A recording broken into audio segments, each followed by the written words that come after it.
Buenos días, ya estamos terminando el tema del movimiento y la fuerza, y vamos a afrontar ya la última parte, que es las máquinas simples, que como veis lo vamos a explicar en clase y con vuestro libro.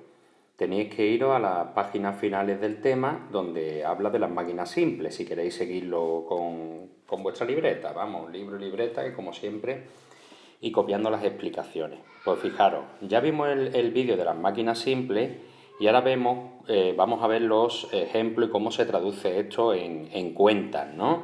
Entonces, ya vimos que las máquinas simples nos permitían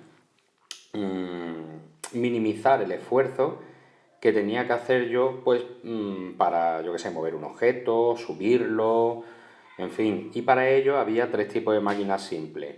La palanca, bueno, varios tipos, ¿no? La palanca, el plano inclinado y la polea. En este caso os voy a enseñar lo que es la palanca y la polea. Y luego ya el año que viene, pues probablemente veréis el plano inclinado con aplicación en otro tipo de movimiento, ¿no? O incluso en cuarto de la ESO.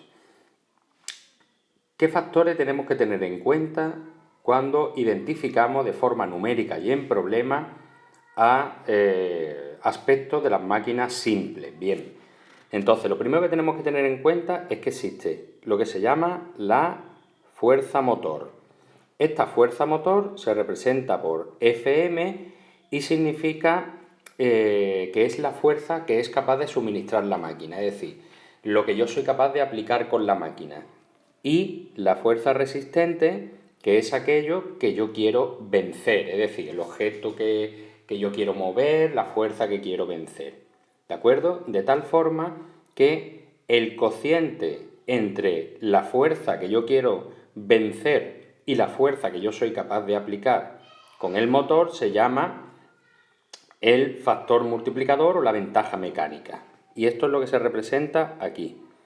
Por lo tanto, tú lo que tienes que tener en cuenta es ventaja mecánica que te da la máquina en cuestión y que es el cociente entre la fuerza que tú tienes que vencer, Fr, la fuerza resistente, y la fuerza motor, que es la que te aplica la máquina en cuestión, ¿vale? Entonces esto es lo primero que tenemos que tener en cuenta, ese primer factor, ¿vale?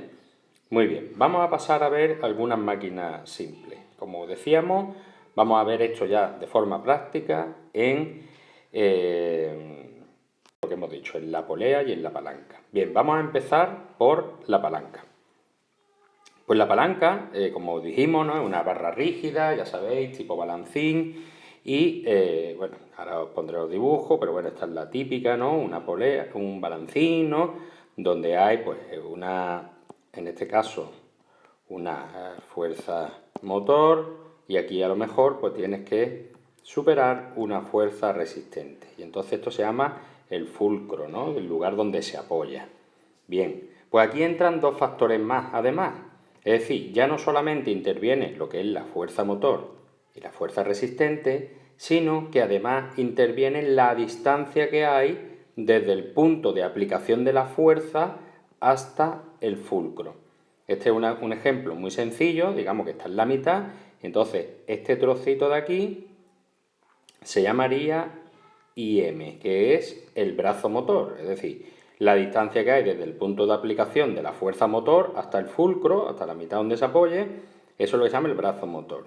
Y este otro trocito que tenemos aquí es lo que se llama el IR, que es el brazo resistencia, ¿vale? Por lo tanto, fuerza motor y la distancia que tenemos que tener en cuenta, la fuerza motor y la distancia que hay hasta el fulcro, que es el brazo motor. Y lo que quiero vencer, la fuerza resistente, y la distancia que hay hasta el fulcro de esa propia fuerza, que es el brazo resistente. Y entonces esto me da la famosa ley de la palanca. Y la ley de la palanca no es más que esta, es esta igualdad. Es decir, que el producto de fuerza motor por brazo motor tiene que ser igual al producto de fuerza resistente por brazo resistente. Bien, vamos a verlo de una forma práctica. Bien, entonces aquí ahora vemos cómo como os decía, ¿no?, en el dibujillo que yo he hecho, pues como tenemos aquí el balancín típico, ¿veis? Entonces hay diferentes posibilidades. El fulcro puede estar en la mitad, ¿vale? Entre la fuerza motor y la fuerza resistente, ¿vale? Por ejemplo, pues mira, unas tijeras, un balancín, ¿veis? Aquí estaría el fulcro, en el balancín se ve muy claro, las tijeras quizá un poco menos, pero por eso os pongo de ejemplo. Este sería el fulcro, ¿veis? Que es el punto de apoyo que tenemos.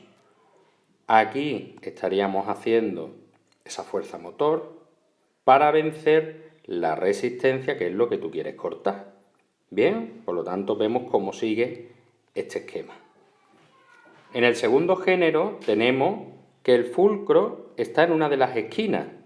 Entonces, aquí aplicamos la fuerza motor y aquí tenemos lo que tú quieres vencer, la resistencia. Esto se ve claramente en un cascanueces. Aquí estaría el fulcro, como veis, aquí estaría el fulcro. Aquí estaría la fuerza que tú estás ejerciendo, que sería esto. Y por último, la resistencia, lo que tú quieres vencer, que en este caso se encuentra en medio. Entonces uno, cuando tiene que identificar aquello que, de qué tipo, de qué género pertenece la palanca, ¿no?, antes de aplicar. Aunque la ley de la palanca es la misma, ¿vale? Es esta que yo he puesto antes, que es el producto de fuerza de la fuerza resistente por el brazo resistente, fuerza motor por brazo motor, pero tenemos que saber identificar también a qué género pertenece. Y luego ya el tercer género, que sería que la fuerza motor está situada entre el fulcro y la resistente. Es parecida a esta, a la de segundo género, pero digamos está al contrario la distribución de la fuerza. El fulcro se encuentra en la esquina, pero en este caso la fuerza motor se está efectuando en el centro y hay que vencer una resistencia que está en la esquina. En este caso la pinza, que ha puesto el ejemplo del libro, está al revés pintada con respecto al esquema, pero veis, aquí este sería el fulcro, es decir, el lugar de unión, eso que me está permitiendo a mí hacer la palanca. Estoy haciendo una fuerza aquí para, pues, la resistencia que sea, ¿no?, una pinza de depilación o lo que sea, ¿vale? Y lo coge aquí en la esquina. Veis que tiene un poquito de diferencia con respecto a este, donde aquí la fuerza en el tercer género la aplico en el lugar central y aquí la fuerza la estoy aplicando en el segundo género en el extremo, ¿no? Son parecidas, pero bueno, cambia eso, ¿no? Digamos, son parecidas en el fulcro, pero cambia en el lugar de aplicación de la fuerza. Por lo tanto, palanca de 3 géneros. ¿Bien? Pero todos siguen la ley de la palanca que habíamos dicho, que es fuerza por brazo resistente igual a fuerza motor por brazo motor. ¿Cómo se hace este tipo de ejercicio? Pues sencillo, ¿no? Yo os daré el valor de esta fuerza, el valor, por ejemplo, del brazo y el valor de este brazo. Y me tendréis que hallar qué fuerza tengo que aplicar. O al contrario, os podría dar el valor de esta fuerza, el valor del brazo, el valor de la distancia a la que se encuentra el fulcro y a lo mejor te digo, ¿resistirá esto? Es decir, que como siempre, igual que hicimos las leyes de los gases, que recordáis era una igualdad donde había 4 incógnitas, yo siempre te daré 3 de las incógnitas, 3 parámetros, 3 valores y tú me tendrás que averiguar el cuarto. Y como siempre los problemas lo hacemos con datos y tal, y tenemos que identificar cuáles son los 3 parámetros que yo te estoy pidiendo y lo que te estoy dando, mejor dicho, para hallarme el cuarto.